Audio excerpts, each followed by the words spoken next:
Hello friends, आज हम स्वर्ण यानी कि गोल्ड के बारे में अध्ययन करेंगे। तो जानते हैं गोल्ड के बारे में। गोल्ड का परमाणु क्रमांक 79 होता है तथा इसे AU से निरूपित करते हैं। स्वर्ण यानी कि गोल्ड प्रकृति में यह कम अभिक्रियाशील होने के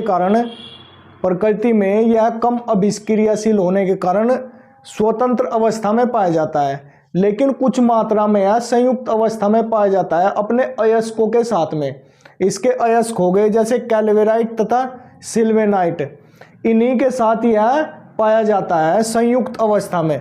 इनका निष्कर्षण भी इन्हीं अयस्कों के द्वारा होता है। इनका निष्कर्षण भी कैल्वेराइट तथा सिल्वेनाइट अयस्क के द्वारा होता है। निष्कर्षण मतलब जैसे यह लोदे के रूप में पाया जाता है या क्वार्टर्ज के रूप में पाया जाता है, तो इसका निष्कर्षण करके इसे शुद्ध रूप में परिवर्तित कर दिया जाता है। तो इसका निष्कर्षण कैल्वेराइट तथा सिल्वेनाइट अयस्कों के द्वारा किया जाता है। इसके भौतिक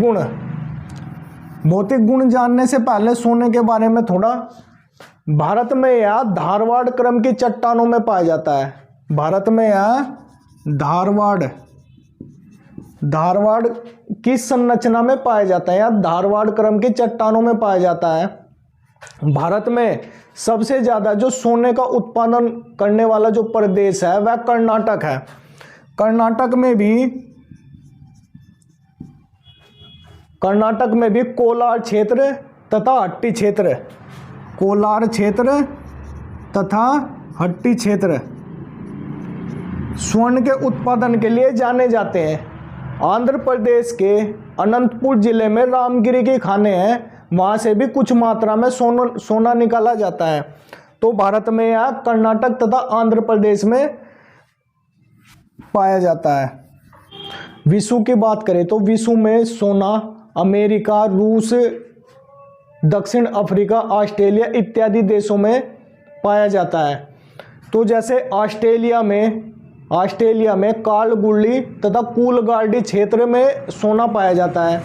दक्षिण अफ्रीका में जोहान्सबर्ग तथा किम्बर्ले की खानों में भी सोना पाया जाता है। और किम्बर्ले की खानें, दक्षिण अफ्रीका की किम्बर्ले की खानें सोने के लिए तो जानी जाती है, वो हीरा के उत्पादन यानी कि डायमंड के उत्पादन के लिए भी जानी जाती है।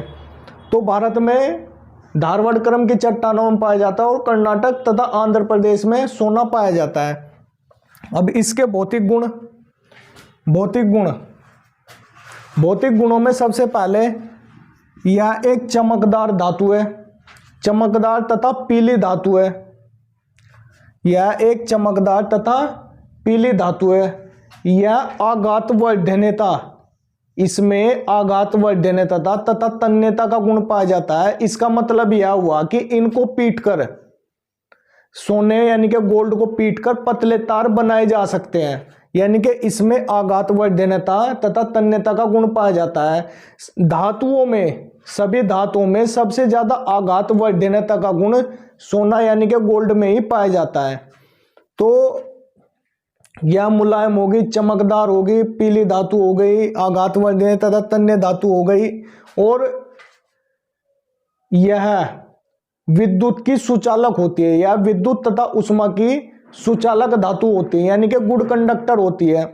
अगर हम सुचालकता की बात करें, कंडक्टर की बात करें, तो सबसे ज्यादा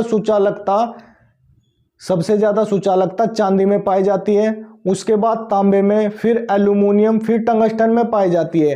वैसे तो सभी धातुएं उष्मा तथा विद्युत की सुचालक होती है, जबकि सीसा यानी कि लेड सबसे कम यानी कि निम्नतम गुड कंडक्टर होती है, सुचालक या संचालक होती है। तो यह विद्युत तथा उष्मा की सुचालक होती है। अब इसके रासायनिक गुणों में यह वायु से अभिक्रिया नहीं करती। वायु से अभिक्रिया ना करने के कारण इसमें संक्षारण का गुण नहीं पाया जाता, यानी कि इसमें किसी भी प्रकार का जंग नहीं लगता, यानी कि संक्षारण यानी कि कोरोजन मुक्त होती है। तो इस पे वायु का कोई प्रभाव नहीं होता और ना ही क्षारों से यह अभिक्रिया करती, ना ही क्षारों का कोई प्रभाव पड़ता। और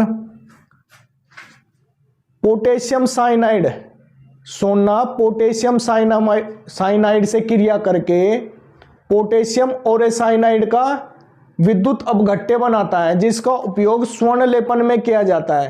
पोटेशियम ओरेसाइनाइड का प्रयोग विद्युत अपघट्य के रूप में किया जाता है स्वर्ण लेपन में।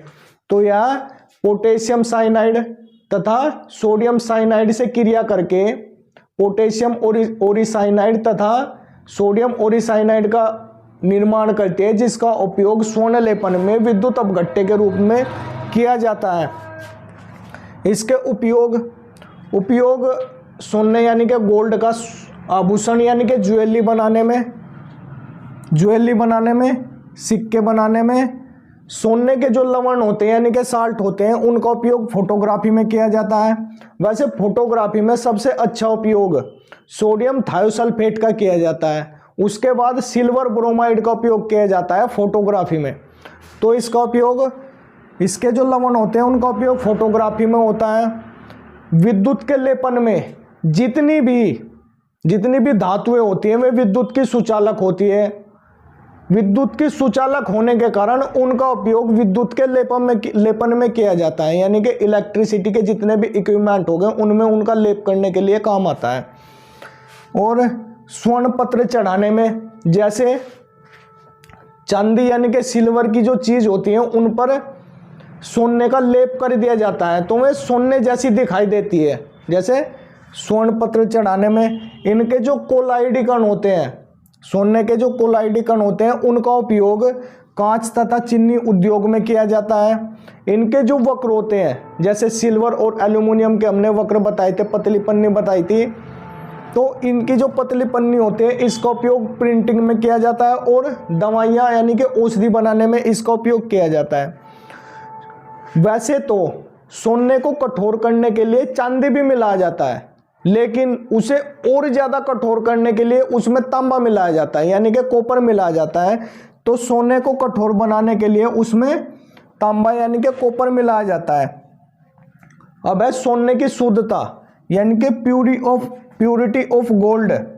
सोने की शुद्धता, जो 100% सोना होता है वो 24 कैरेट का होता है, 24 कैरेट का, यानी कि 24 कैरेट गोल्ड जो होता है वो शुद्ध सोना होता है। ये जो 24 कैरेट गोल्ड होता है इसके आभूषण नहीं बनाए जाते, 24 कैरेट गोल्ड के आभूषण नहीं बनाए जाते। इसके आभूषण बनाने के लिए इसमें कुछ मात्रा में तांबा यानी कि कॉपर मिलाया जाता है। अगर सोना 22 कैरेट का है, अगर ज्वेलरी 22 कैरेट की बनानी है तो इसमें 22 भाग तो सोना होगा यानी कि गोल्ड होगा और 2 भाग कॉपर यानी कि तांबा होगा।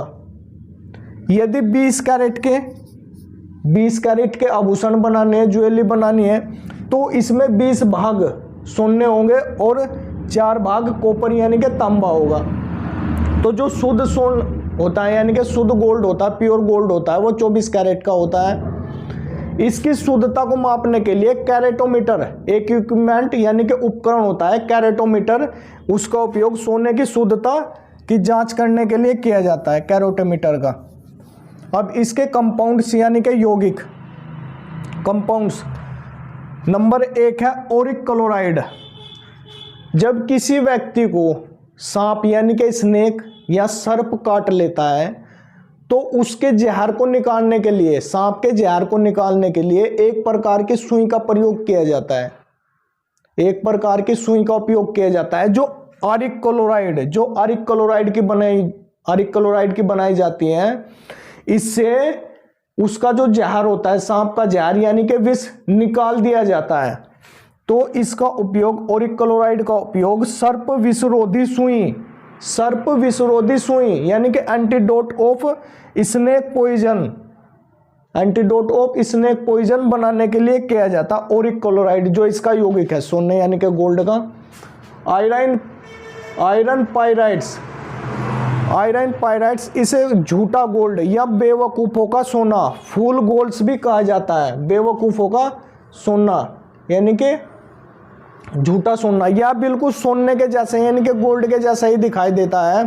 एग्जाम में काफ़ी बार पूछा गया है कि आयरन पाइराइट्स को क्या कहा जाता है? तो आयरन पायराइट्स को झूठा सोना या बेवकूफ़ों का सोना भी कहा जाता है।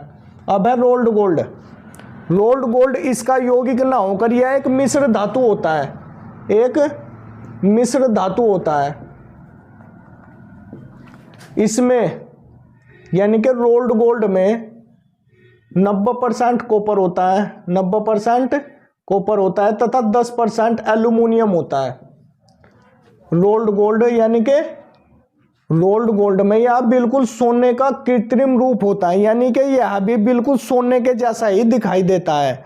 इससे आर्टिफिशियल ज्वेलरी यानी कि कृत्रिम आभूषण बनाए जाते हैं रोल्ड गोल्ड के, और आयरन पायराइट्स के भी कृत्रिम आभूषण बनाए जाते हैं। तो रोल्ड गोल्ड इसका यौगिक ना होकर रोल्ड गोल्ड सोने यानी कि गोल्ड का यौगिक ना होकर यह एक मिश्र धातु होता है। इसमें 90% कॉपर पाया जाता है तथा 10% इसमें एल्यूमिनियम पाया जाता है।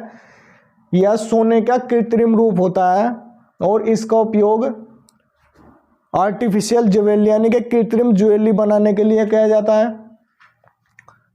अब अगला पॉइंट्स है, स्वर्ण लेपन में पोटेशियम ओरिसाइनाइड का उपयोग विद्युत अपघट्य के रूप में किया जाता है, जैसा कि आपको अभी शुरुआत में बताया गया था इस वीडियो में। फ्रेंड्स, अगर ये वीडियो आपको अच्छी लगी है तो हमारी वीडियो को लाइक, शेयर तथा सब्सक्राइब करें। जय हिंद।